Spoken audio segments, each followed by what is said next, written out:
So I thought it's time to have a bit of a checkpoint with where we are with this car. So you can see that I've removed the discs, all of the handbrake assembly, and I've cut through the old rubber brake lines because I'm replacing them. I've removed the handbrake. I've removed the handbrake cables out of the hub. That was a real task. It took ages.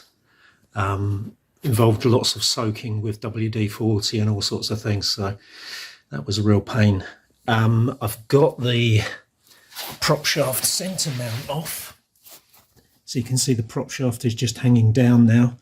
And I'm going to replace the centre mount, I think, because I noticed there's some black dust sprayed up around the inside of the transmission tunnel. So I would take it that's coming either out of the bearing or off of the rubber.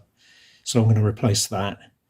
The prop shaft universal joints at the end look okay, but for the life of me, I cannot get the prop shaft off the diff at the moment. So I'm going to try soaking it again with WD-40. If it doesn't come off, what I'm going to do is drop the subframe and then remove the diff, and then remove the prop shaft after I've got the subframe dropped. I think the remaining things to do is obviously I've got to remove the shocks and the springs. I don't think there's anything else because I think the anti-roll bar is mounted onto the subframe, so that doesn't need to be done. And that's about it. Oh, I've done the intermediate pipes between the